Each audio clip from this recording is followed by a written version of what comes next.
바로가 백성을 보낸 후에 블레셋 사람의 땅의 길은 가까울지라도 하나님이 그들을 그 길로 인도하지 아니하셨으니 이는 하나님이 말씀하시기를 이 백성이 전쟁을 하게 되면 마음을 돌이켜 애굽으로 돌아갈까 하셨습니다. 그러므로 하나님이 홍해 광야길로 돌려 백성을 인도하심에 이스라엘 자손이 애굽 땅에서 대열을 지어 나올 때에 모세가 요셉의 유고를 가졌으니 이는 요셉이 이스라엘 자손으로 단단히 맹세하게 하여 이르기를 하나님이 반드시 너희를 찾아오시리니 너희는 내 유고를 여기서 가지고 나가라 하였음이더라. 그들이 숲곳을 떠나서 광야 끝 에담의 장막을 치니 여호와께서 그들 앞에서 가시며 낮에는 구름 기둥으로 그들의 길을 인도하시고 밤에는 불 기둥을 그들에게 비추사 낮이나 밤이나 진행하게 하시니 낮에는 구름 기둥 밤에는 불 기둥이 백성 앞에서 떠나지 아니하니라. 기도해 주셔서 2개월 동안 안식을 잘 마치고 돌아왔습니다. 기도해 주신 모든 분들께 감사드리고 혹시 기도를 안 해주신 분도 감사드립니다. 개인적으로 오늘 말씀 주제를 생각하고 이 말씀을 준비하는 것이 굉장히 어렵게 느껴졌습니다. 그런데 이 말씀을 포기하고 다른 말씀을 준비할까 이렇게 생각도 하긴 했지만 두 가지 이유 때문에 포기하지 못하게 되었습니다. 하나는 2개월 동안 안식을 보내면서 제 마음에 이렇게 하나 인상 깊게 남은 단어 하나가 있는데 그것이 광야라고 하는 것이었고요. 또 말씀 준비하면서 하나님께서 이 말씀 교우들에게 선포하고 증거하기를 원하신다라고 하는 마음 또 확증을 받았기 때문입니다. 여러분 들꽃 이야기라고 하는 책이 있는데요. 우리 주변에서 흔히 볼 수 있는 잡초들의 생태를 관찰하고 또 그 의미를 해석한 책입니다. 그 책에 까마중이라고 하는 풀에 대해서 이렇게 설명을 하고 있습니다. 까마중 역시 온대, 열대에 걸쳐 온 세계에 분포하고 있다. 독하고 잘난 것만 살아남을 것 같은 세상에 지치고 힘들 때 높은 곳만 올려보지 말고 발밑을 보자. 거기 자라는 소박하고 보잘것없는 풀들은 이미 세상을 이긴 풀들이다. 그래서 잡초를 보면 희망이 보인다. 또 이런 말도 있더라고요. 잡초들은 구걸하지 않는다. 연대하여 황무지를 숲으로 뒤집는다. 여러분 세상살이가 힘들게 느껴지는 때인 것 같습니다. 여러분 세상살이에 지치고 힘드신다면 예배 마치고 돌아가실 때 또 이 생활에서 발밑에 있는 잡초들을 한번 보시기 바랍니다. 하나님께서는 예수 그리스도를 통해서 우리를 구원해 주셨습니다. 우리가 어떤 사람이 됐죠? 영생을 소유한 사람, 천국 백성이 되었습니다. 그런데 하나님의 구원 계획은 거기서 끝나는 것이 결코 아니라 하는 사실입니다. 여러분 하나님의 계획이 있는데요, 하나님의 계획은 우리가 타락한 세상 속으로 들어가서 하나님의 거룩하신 성품을 드러내는 것입니다. 황무지 같은 그런 세상을 하나님의 나라로 뒤집어 내는 것입니다. 여러분 엄청난 비전 있지요.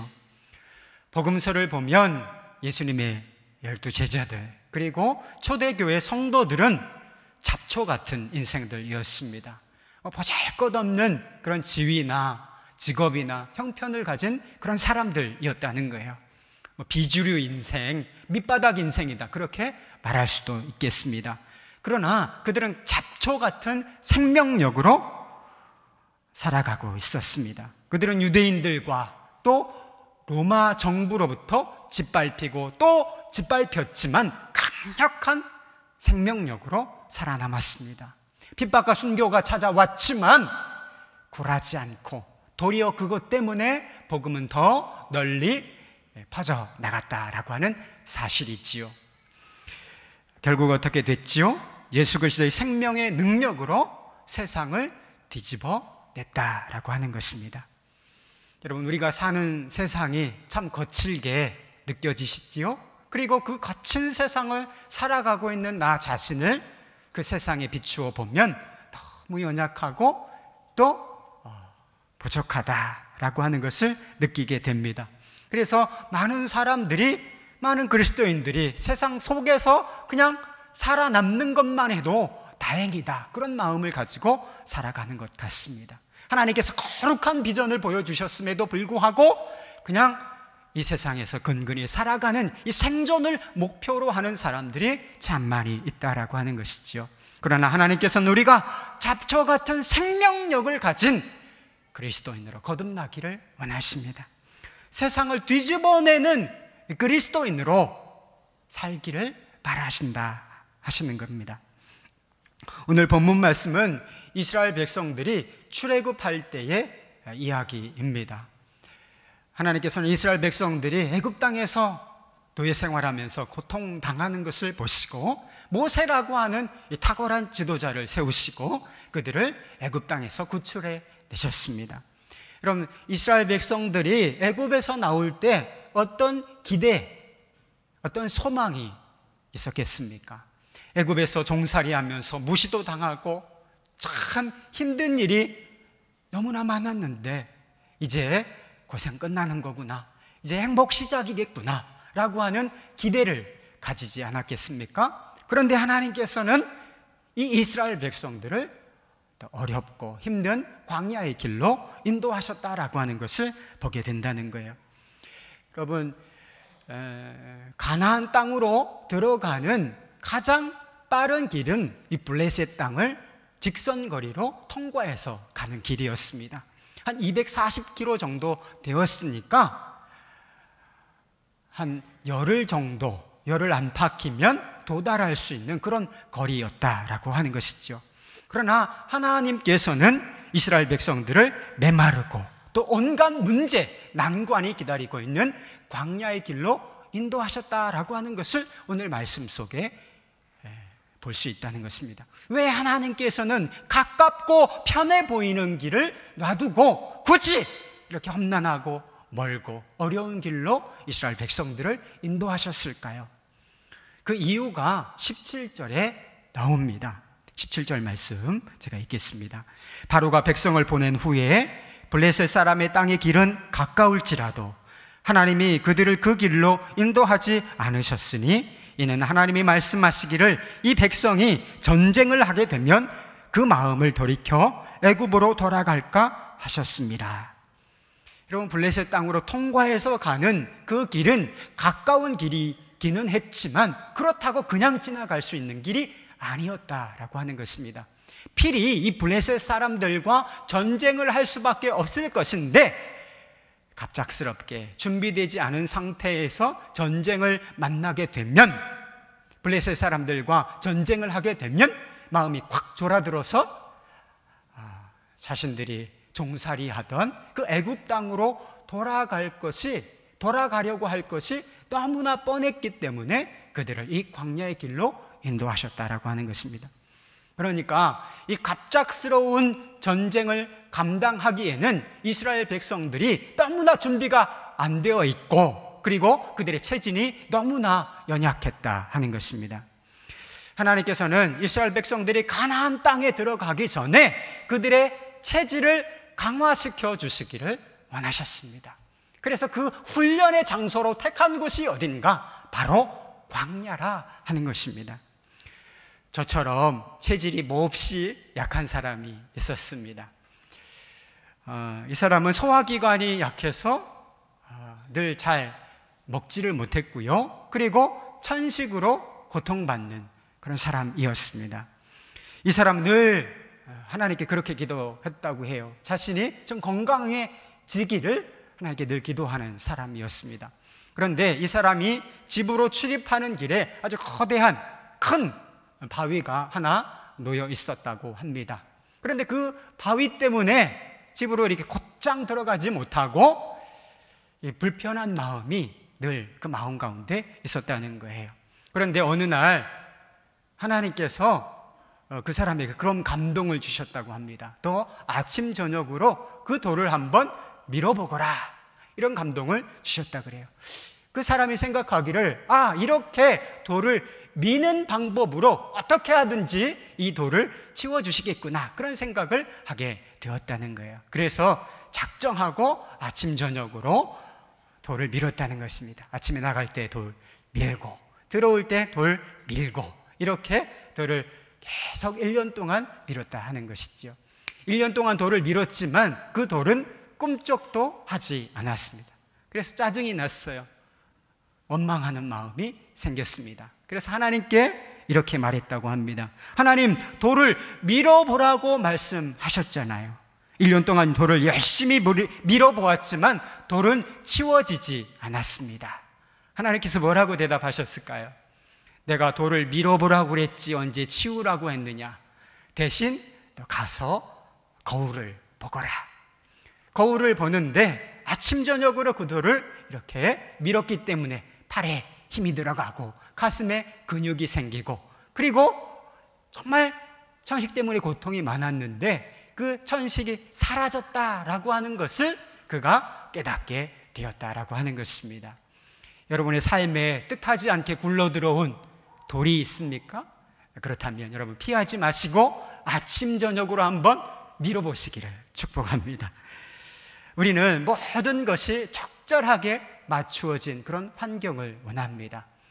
멋지고 아름다워지기를 원하고요. 그리고 다른 사람들이 나를 주목해주고 인정해주고 칭찬해주기를 바랍니다. 말하자면 온실 속의 화초가 아름다운 꽃이 되기를 바라고 있는 것이다 하는 것이지요. 그러나 하나님께서는 우리로 하여금, 저와 여러분으로 하여금 잡초와 같은 생명력을 가지게 하시기 위하여 광야와 같은 환경도 허락해 주신다 하는 것입니다.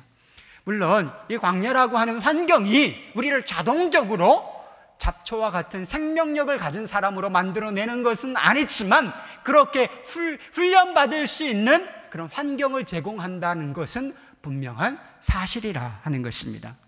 그렇다면 우리가 광야의 길을 걸으면서 하나님께서는 우리가 그곳에서 무엇을 배우고 또 어떻게 훈련되기를 바라셨을까요? 이스라엘 백성들의 광야 생활을 40년 동안 이끌었던 모세가 가나안 땅에 들어가기 전에, 바로 직전에 이스라엘 백성들에게 이렇게 말해요. 광야를 기억하라.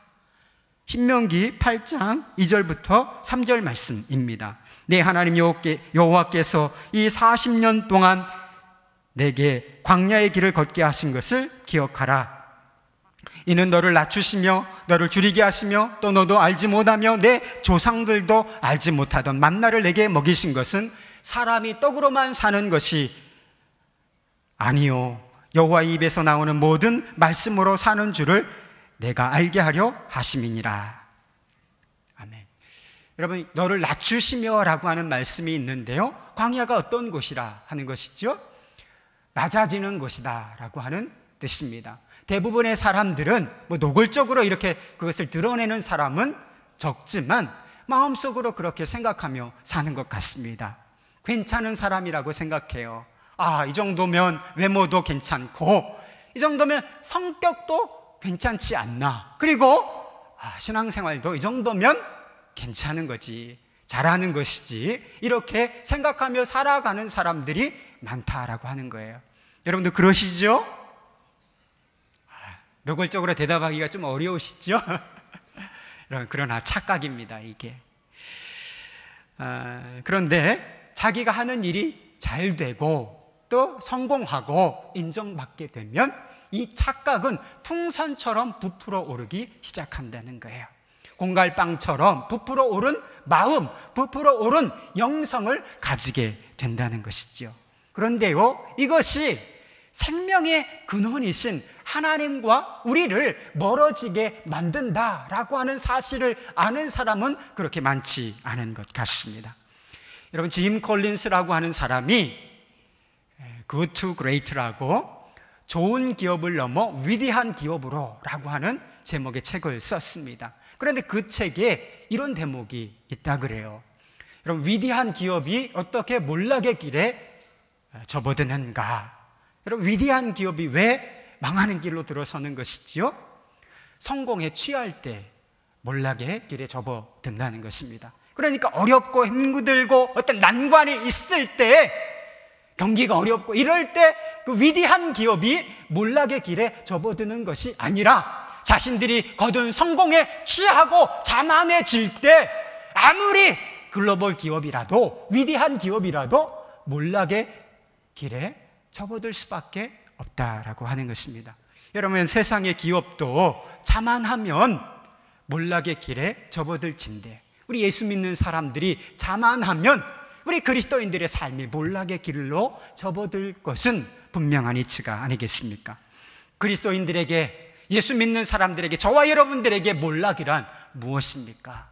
가난해지는 것이 아닙니다. 실패하는 것이 아니에요. 우리가 몰락하는 것은 생명이신 하나님과 멀어지는 것입니다. 자신의 이름으로, 자신의 힘으로 무엇인가를 할 수 있다고 믿기 때문에, 그리고 자신의 힘으로 자신의 힘을, 이 삶을 지탱해 나가고 꾸려갈 수 있다라고 생각하기 때문에 하나님으로부터 멀어지기 시작하는 것입니다. 그런데요, 이 광야는 자아가 깨지고 자만심이라고 하는 이 독소가 빠져나가는 그런 장소입니다. 부풀어 오른 마음이 꺼지고요, 그리고 우리 모습을 있는 그대로 거의 가깝게 실체를 바라볼 수 있는 곳이 바로 광야라 하는 것입니다. 하나님께서는 이스라엘 백성들을 홍해가 가로막혀 있는 광야로 인도하셨습니다. 앞으로도 갈 수 없고 뒤로도 갈 수 없고 그냥 사면초가에 위치하게 된 것이에요. 그런데 어떻게 됐죠? 하나님께서 그 바다를 쫙 가르시고 마른 땅으로 그들을 걷게 하시고, 또 뒤에 추격하는 애굽 병사들을 그 물에 수장시키는 그 위대한 구원을 그들이 목격했다라고 하는 것입니다. 여러분, 우리가 이 성경에서 이 장면을 보니까 감격이 별로 없는 것 같죠. 그런데 만약에 여러분들이 그 현장에 있었다고 한번 상상을 한번 해보십시오. 물이 쫙 갈라지는 그 장면을 목도하고 그 한가운데로 여러분이 지나고 있다고 한번 느껴보십시오. 그 구원의 감격이 얼마나 놀라웠겠습니까? 이스라엘 백성들도 그 구원의 감격이 너무나 벅차서 하나님을 찬양하고 춤추며 노래했습니다. 여러분, 출애굽기 15장 2절 말씀에 보면 이렇게 하나님을 찬양해요. 여호와는 나의 힘이요 노래시며 내 구원이시로다. 그는 나의 하나님이시니 내가 그를 찬송할 것이요 내 아버지의 하나님이시니 내가 그를 높이리로다. 그럼 대단한 찬양이죠? 그런데 어떻게 됐을까요? 3일 동안 길을 걸으면서, 사막길을 걸으면서 마실 물을 구하지 못했습니다. 하루만 가면 마실 물이 있을 거야. 또 하루만 가면 마실 물이 있을 거야. 조금만 더 참으면 이번에는 정말 마실 물을 얻을 수 있을 거야. 결국 3일을 걸어가는데도 마실 물을 구하지 못하자 찬양과 감사가 다 사라지고요, 인내심이 바닥을 드러냈다 하는 것입니다. 그리고 마라에서 물을 만나서 허겁지겁 그것을 마셨지만 쓴물이라서 그것을 토해낼 수밖에 없는 그런 지경에 도달하자 폭발한다는 거예요. 모세를 향하여 막 원망과 불평을 쏟아내기 시작한다 하는 것입니다. 여러분, 이스라엘 백성들이 원래는 믿음이 좋은 사람들이었는데 그 인격 가운데 감사와 찬양하는 마음이 충만했는데 너무 어려우니까 좀 불평을 하게 된 것일까요? 여러분, 그렇지가 않다는 거예요. 원래 그들 마음속에 있는 그 실체가 어려운 환경을 통하여 그대로 드러났을 뿐이라 하는 것입니다. 그들 안에 있는 불순종과 불신앙, 그리고 습관적인 두려움과 염려, 또 불평하는 이 마음, 그리고 이 노예 근성이 아주 어려운 환경을 통해서 그냥 본색을 드러내고 바닥을, 또 실체를 드러낸 것 뿐이라 하는 것이지요. 여러분, 제가 어떻게 보입니까? 저는 저 자신을 좀 괜찮은 사람이라고 생각하며 살았던 적이 있습니다. 그런데 어려운 환경을 만나니까 제 실체를 분명히 알게 되겠더라고요. 제가 아주 작고 열악한 시골 교회를 담임한 적이 있었는데요, 그냥 갑자기 준비되지 않은 상태에서 목회적으로 어려운 환경을 만나니까 제 마음에서 막 갈등이 일어나는 거예요. 내가 막 여기에 있어야 하는 사람인가? 그리고 뭐 불평하는 마음 생기고요. 다른 사람을 원망하는 마음이 생기는 거예요. 그동안 있었던 사람들은 뭐를 하고 교회를 이 꼴로 만들어 놓은 거야. 막 이렇게 원망하는 마음도 생기고 그냥 이렇게 막 그런 모습을 보이는 것이었습니다. 제가 그럴 줄 예상했을까요? 저 자신이 믿음으로 가는 거지, 순종하는 거지, 이런 마음으로 갔지만 딱 어려운 환경을 부딪히고 나니까 제 실체가 드러나는 것이었습니다. 바닥이 다 드러나 보이는 것을 경험했습니다. 다 지나고 하는 말이지만 제가 그 어려운 환경을 통해서 제 실체를 깨닫게 된 것을 저는 너무나 감사하게 생각하고 있습니다. 자신의 실체를 확인한다는 것이 어떻죠? 여러분, 기분 좋은 일이 아닙니다. 그리고 마음이 아픈 일일 수도 있지만 사실은 자기의 실체를 정확하게 알고 사는 것, 그것이 엄청난 축복이라고 하는 것이지요. 안식월에 제가 여러 교회를 다니면서 예배를 드렸습니다. 저희 이 꼬마 아이들도 함께 예배를 드렸는데요. 우리 아이들이 여러 교회를 다니면서 예배를 드린 후에 자기들이 그렇게 얘기하더라고요. 선한목자교회가 제일 좋다, 선한목자교회가 최고다, 이렇게 얘기를 하더라고요. 뭐 어린 아이들 수준에서 그렇게 얘기를 한 것이었겠지요.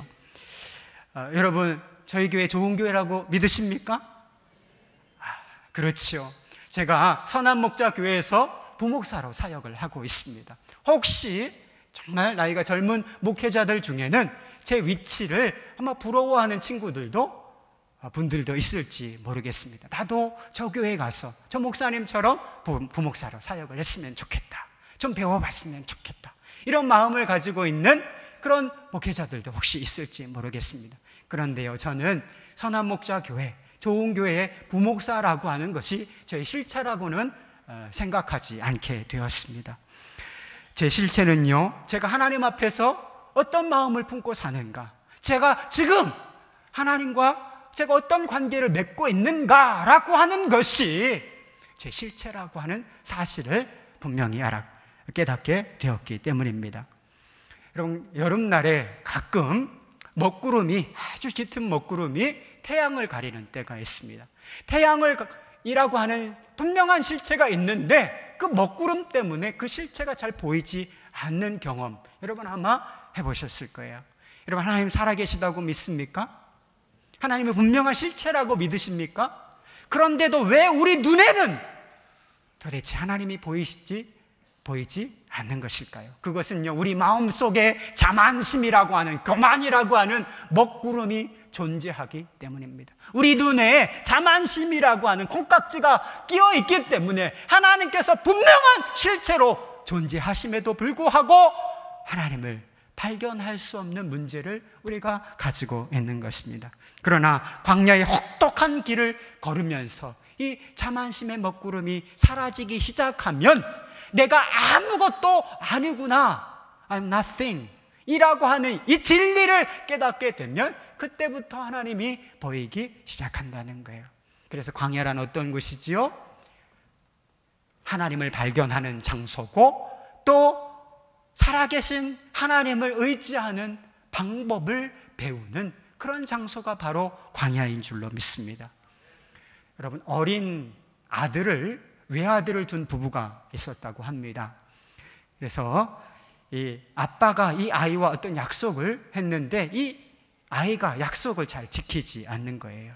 그래서 아빠가 이 아이에게 경고를 해 주었어요. 또 다음번에도 아빠와의 약속을 어기면 너 추운 다락방으로 보낼 테니까 너 그렇게 알아라, 그랬대요.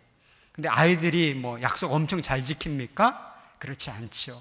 또 얼마 지나지 않아서 아빠와의 약속을 어기고 잘못된 행동을 하게 되었습니다. 그래서 아빠가 약속대로 이 외아들을 다락방에 보냈어요.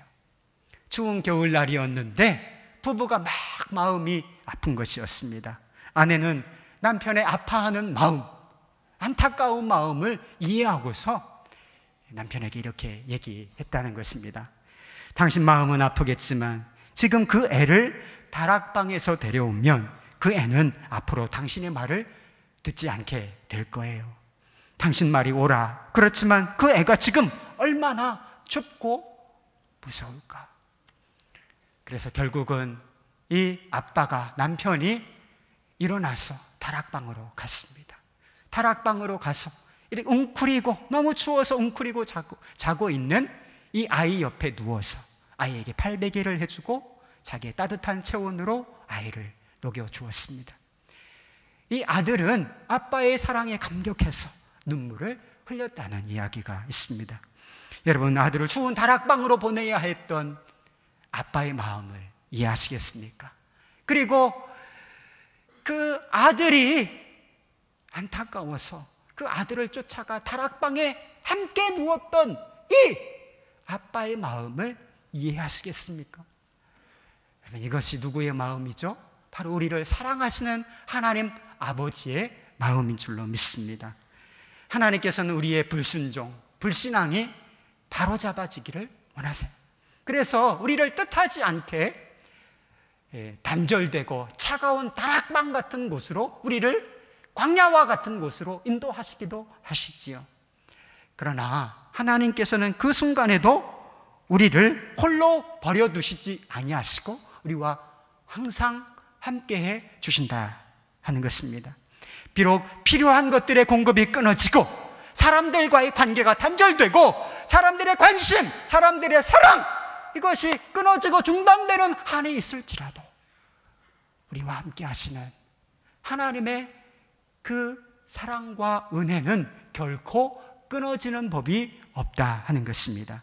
여러분, 본문을 보세요. 하나님께서 이스라엘 백성들을 광야의 길로, 사막 그 광야의 길로 인도하셨습니다. 그런데 하나님께서 이스라엘 백성들만 광야의 길로 가도록 그렇게 하신 것이 아니었다는 거예요. 너희들 가서 생고생 좀 해봐라, 이렇게 하신 게 아니었다는 거예요. 하나님께서 그들을 광야의 길로 인도하시고 친히 그들과 함께 그 광야의 길로 함께 동참하셨다는 거예요. 그 길로 들어가셨다라고 하는 것입니다. 22절 말씀에 보면 구름 기둥과 불 기둥이 이스라엘 백성 앞을 떠나지 않았다라고 말씀하고 있습니다. 여러분, 구름 기둥과 불 기둥이 무엇인지 아세요? 그것은 하나님의 임재를 상징하는 것, 하나님이 여기 계시다라고 하는 것을 상징하는 그런 것이었습니다. 그러니까 하나님께서 광야의 생활을 하는 이스라엘 백성들과 함께 항상 함께 해주셨다라고 하는 것을 이 말씀이 말해주고 있는 것입니다.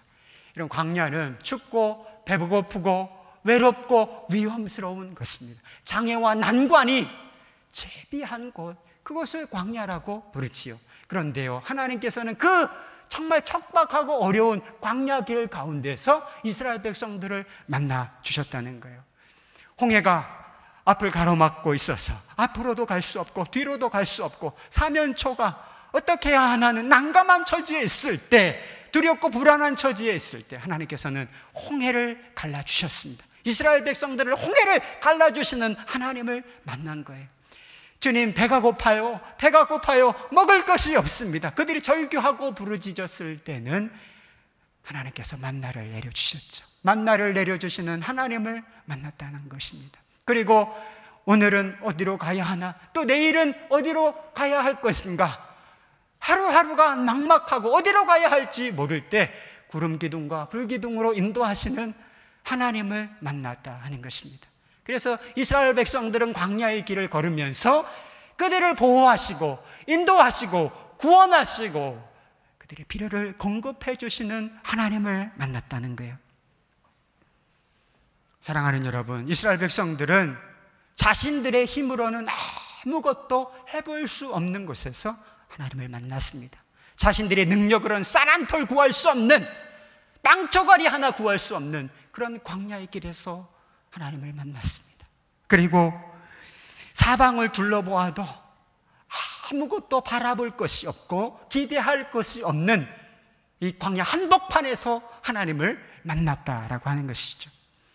좀 좋을 때 만나주시면 좋은데 왜 이렇게 가난해지고 왜 이렇게 아무것도 할 수 없는 순간에, 아무것도 기대할 수 없는 순간에 하나님께서는 우리를 극적으로 만나주시느냐 하는 것입니까? 이유가 있다는 거예요. 이유가 있다. 그것은요, 자신과 세상, 애굽 세상에 대한 신뢰를 끊어내고 하나님을 바라보아야 사는 거구나. 하나님을 의지하고 붙잡아야 살 수 있는 거구나.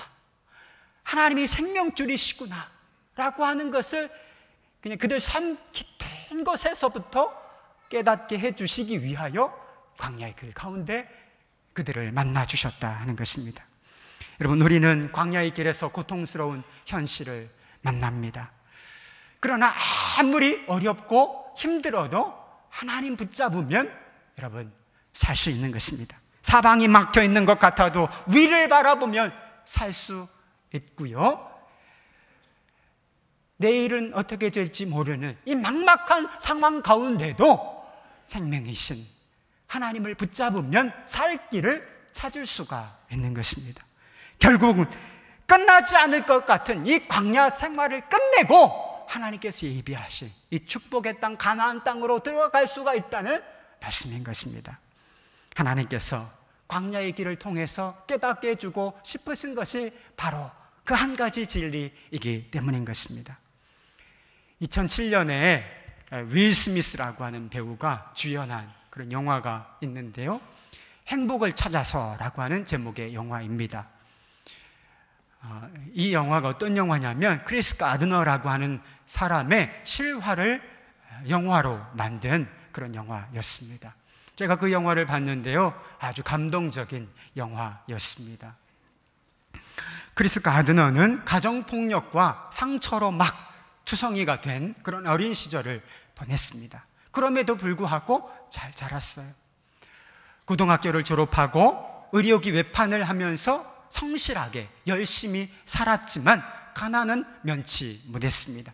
이 지긋지긋한 가난이 지속되자 아내도 떠나버리고 월세를 내지 못해서 집에서 쫓겨나는 어린아이 하나가 있었는데 아들이 있었어요. 그 아들과 함께 노숙 생활을 할 수밖에 없는 그런 비참한 처지가 되었습니다. 노숙자 쉼터에서 제공하는 숲으로 끼니를 때우고, 그리고 이 어린 아들을 공중 화장실, 이 세면대에서 목욕을 시켜야 하는 정말 하루하루가 막막한 그런 삶을 살 수밖에 없었습니다. 그러나 그는 홈리스였지만 호프리스는 아니었습니다. 비록 집이 없는 노숙자의 삶을 살았지만 결단코 그 마음에서 희망은 사라지지 않았다라고 하는 것입니다. 그 영화에서 아주 인상 깊은 장면 하나가 있었습니다. 그것은 예배에 참석해서 저와 여러분처럼 아들을 안고 이 크리스 가드너가 찬양대가 부르는 찬양을 함께 부르는 장면이었습니다. 그 찬양이 이런 가사였습니다. 내 주여, 내 앞에 산을 치우지 마시고 그걸 넘어갈 힘을 주소서. 내 앞에 막힌 바위를 치우지 마시고 나를 그 주위로 돌아가게 이끄소서. 내 짐은 무거워 견디기 힘드오나 나는 포기하지 않으리. 기도의 제단 앞에서 나와 만나리라 하셨네. 여러분에게 이런 기도가 있으시기를 축복합니다. 여러분, 크리스 가드너는 결국 주식 중개인으로서 꿈을 이루고요, 그리고 자기 이름으로 된 투자회사를 설립해서 성공한 기업가가 되었습니다. 그는 현재 자신이 어려웠던 시절을 기억하고 어려운 사람들 돕는 이 자선사업에 헌신하고 있다고 합니다. 그리고 절망의 늪에 빠져있는 사람들에게 찾아가서 연설가로 활동하면서 희망의 메신저로 살고 있다고 하는 것입니다. 그 영화에는 나오지 않는 이야기지만 한 기자가 그에게 이렇게 질문을 던졌다고 합니다. 당신이 현실의 좌절의 벽을 뛰어넘어 행복을 찾기까지 어떠한 노력이 필요했습니까? 그가 이렇게 대답했다고 합니다. 제가 노숙 생활을 할 때나 CEO의 삶을 살 때나 항상 저는 교회에 있었습니다. 저는 항상 하나님을 바라보고 있었고 그 하나님이 주실 꿈을 바라보고 있었고 그 어려운 순간에도 어머니께서 가르쳐 주신 대로 항상 기도를 하고 있었습니다. 기도하고 있는 한 인생을 포기할 필요가 없다는 믿음 하나로 버티었습니다. 그럼 가드너는 인생의 광야 길을 지날 때도 하나님을 바라보고 있었고요, 그 광야 길을 지나면서 더욱 하나님을 붙잡고 의지하는 방법을 배웠습니다. 여러분, 제목이 뭐라 그랬어요? 행복을 찾아서. 여러분들 다 행복 찾고 계시죠? 크리스 가드너가 찾은 행복이 도대체 무엇이었을까요? 투자 회사에 성공한 CEO가 됐다는 것이 행복이었을까? 억만장자가 되었다고 하더라고요. 1억 8천만 달러 거부죠. 여러분, 억만장자가 되었다는 것이 이 크리스 가드너가 찾은 행복이었을까? 여러분, 저는 그렇게 생각하지 않습니다. 그가 찾은 행복은요, 어떤 상황 속에서도 그를 사랑하고 포기하지 않으시는 하나님이셨다라고 하는 것입니다.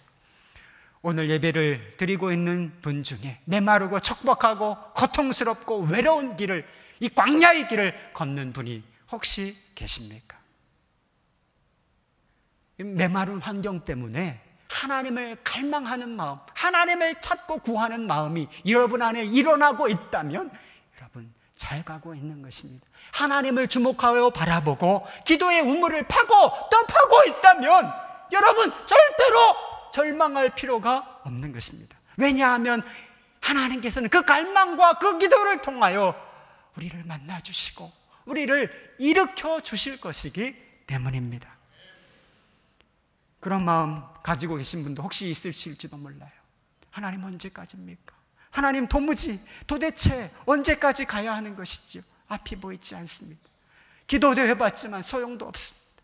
그런 마음이, 답답한 마음이 있으실지도 모르겠습니다. 그러나 여러분, 다시 한번 일어나서 기도를 시작하실 수 있기를 바랍니다.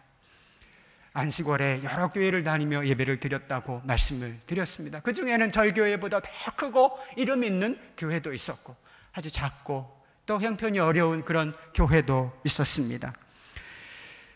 자꾸 형편이 어려운 그런 교회에서 예배를 드릴 때면 제가 시골에서 목회하던 그런 때도 생각이 나고 추억도 떠오르고, 그리고 제 마음에 돌연듯 그런 생각이 들었습니다.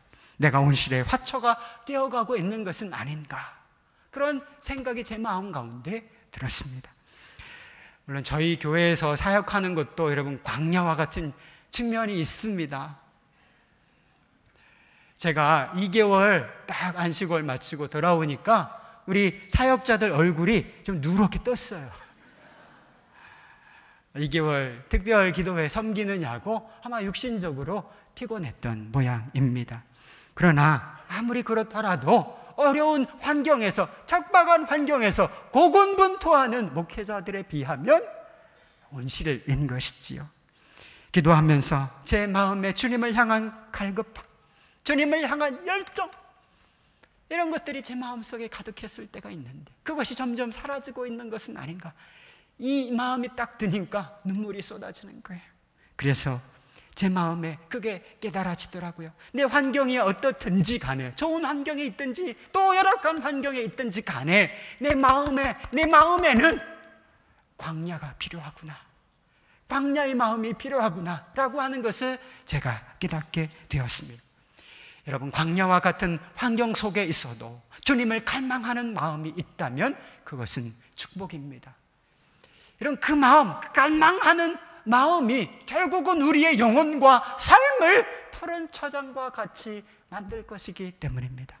그러나 온실과 같이 좋은 환경 때문에 우리 마음속에 주님을 향한 갈망, 주님을 찾는 마음, 주님을 향한 열정이 사라지고 있다면 그것은 저주라고 말할 수밖에 없는 거예요. 왜냐하면 그것 때문에 우리의 영혼과 삶이 결국은 사막과 같이 황폐해지게 될 것이기 때문입니다. 여러분, 시편 중에 기억나는 것, 또 인상 깊은 좋아하는 시편 하나 꼽으라 그러면 시편 23편 생각하는 사람들이 많이 있을 것입니다. 얼마나 아름다운 시인지 모르겠습니다. 얼마나 아름다운 하나님을 향한 고백인지 모르겠습니다. 그런데요, 이 시편 23편을 다윗의 시를 찬찬히 읽어보면 그냥 아름답기만 한 것이 아니에요. 잡초의 영성이 배어 있다라고 하는 것을 발견해 낼 수가 있습니다. 다윗은 정말 어떤 환경이든지 내가 부족한 것이 없다고 고백하고 있습니다. 죽음의 골짜기를 내가 지나가고 통과한다 할지라도 내가 절대로 두려워하지 않는다라고 말하고 있습니다. 원수들이, 대적들이 득실되는 그런 환경 가운데 있다 할지라도 내가 승리를 확신한다, 내 잔이 넘친다 라고 고백하고 있습니다. 여러분, 부러우시죠? 어떻게 이렇게 다윗이 부러운 영성, 부러운 믿음을 갖게 되었을까? 여러분, 두말할 것도 없이 인생에서 광야를 참 많이 만난 사람이었는데 그 광야 가운데 함께 해주시는 우리 하나님을 그가 인격적으로 만났기 때문이라는 거예요. 뿐만 아니라 일평생 그의 마음속에 광야의 마음을 가지고 살았기 때문이라 하는 것이죠. 여러분, 시편 63편 다윗이 지은 시인데요, 시편 63편 1절을 보면 하나님을 얼마나 갈망하고 있는지 이렇게 표현하고 있습니다. 하나님이여, 주는 나의 하나님이시라. 내가 간절히 주를 찾되 물 없어 마르고 황폐한 땅에서 내 영혼이 주를 갈망하며 내 육체가 주를 앙모하나이다. 여러분, 하나님을 향한 갈급함, 갈증, 주님의 임재를 사모하는 마음을 여러분 읽어내실 수 있겠습니까? 이것이 다윗의 마음이었다는 거예요. 좋은 환경에 있든지 나쁜 환경에 있든지, 그가 광야에 있든지 그가 왕궁에 있든지 항상 하나님을 향하여 이런 마음을 가지고 있었다라고 하는 거예요. 그래서 하나님께서 다윗을 그렇게 놀랍게 사용하신 것이다 하는 것이죠. 지난 신년 특별 집회 때 박부영 목사님 오셔서 말씀을 전해주셨습니다. 제가 영상으로 그 말씀을 들었습니다.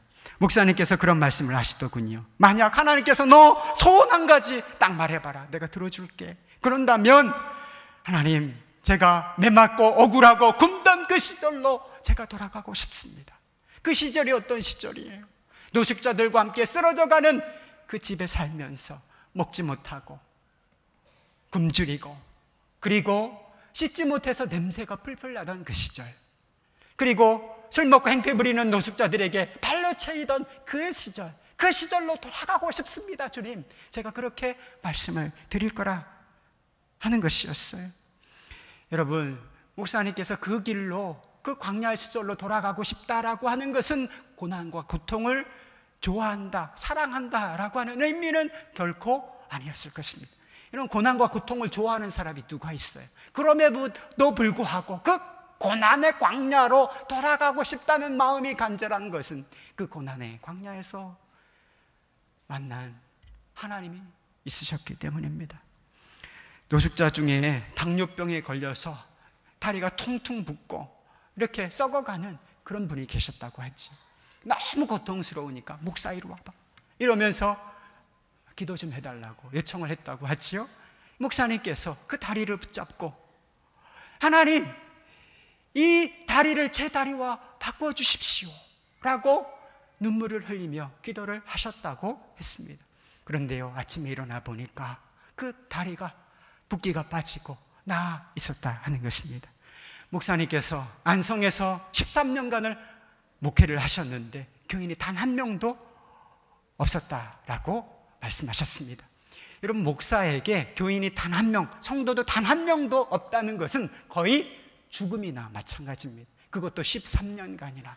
그런데 이 경험을 통해서, 그러니까 목사님이 어떤 마음을 가지고 있었느냐면 마음 한구석에 절망 같은 것이 있었다는 거예요. 내가 정말 버려진 목사구나, 내가 쓸모없는 목사구나, 이런 마음이 그 마음 가운데 있으셨다는 거예요. 그런데 이 경험을 통해서 내가 버려진 목사가 아니라, 내가 하나님 앞에 쓸모없는 목사가 아니라 하나님은 나와 가장 가까이 계시는 분이시구나 라고 하는 것을 깨닫게 되셨다고 말씀하셨습니다. 그때 만난, 그 광야에서 만난 하나님이 그리워서 그때로 돌아가고 싶다고 말씀을 드릴 거라고 하셨습니다. 목사님이 지금 섬기는 교회는 날로 부흥하고 있다고 했습니다. 막 사람들이 몰려들고 있다고 하셨어요. 목회적인 환경은 더 풍성해지고 좋아지고 있다는 뜻이었습니다. 그러나 목사님의 마음 속에는 여전히 광야가 자리 잡고 있었던 것입니다. 저는 그것이 목사님께서 많은 사람들에게 예수 그리스도의 생명을 나타내는, 성령의 능력으로 생명의 능력을 나타내는 목회를 하고 계신 이유라고 분명히 믿습니다.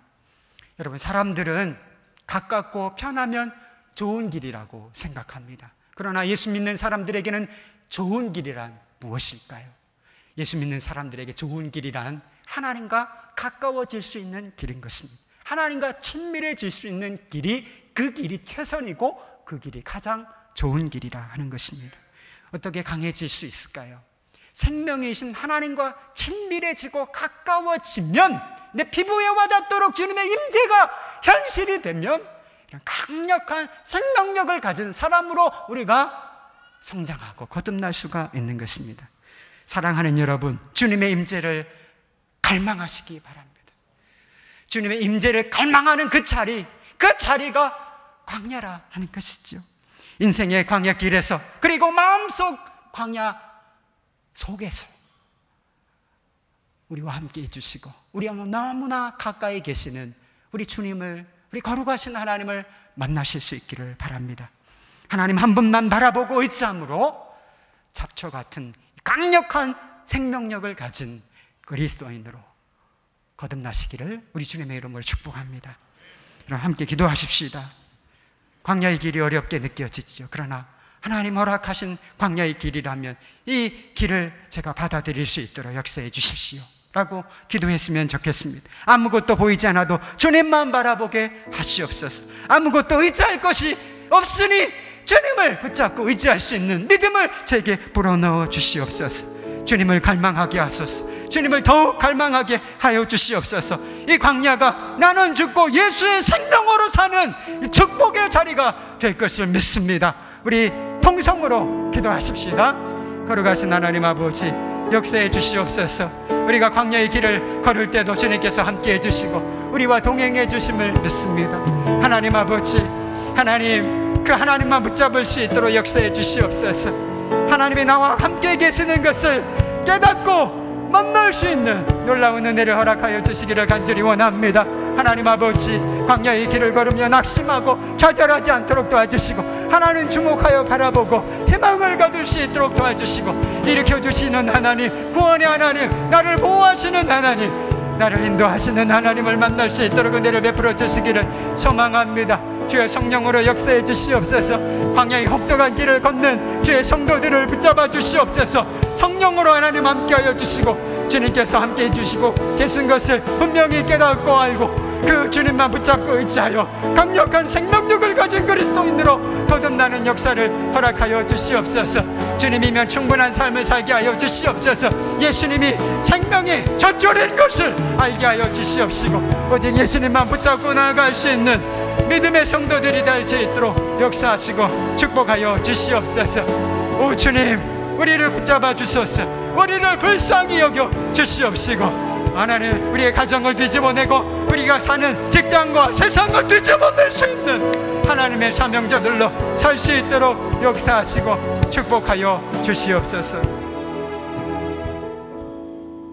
사랑의 하나님, 인생의 광야의 길을 걷고 있는 당신의 자녀들을 불쌍히 여겨 주시고 붙잡아 주시옵소서.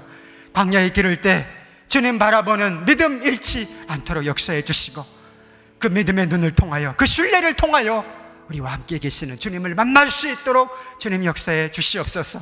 사방이 막힌 것 같을 때 길을 내시는 주님을 만날 수 있도록 역사해 주시옵소서. 메마르고 배가 고플 때 먹여주시는 주님을 만나게 하여 주시옵소서. 단절되고 외로운 곳에서는 주님, 위로하시는 주님을 만날 수 있도록 역사해 주시옵소서.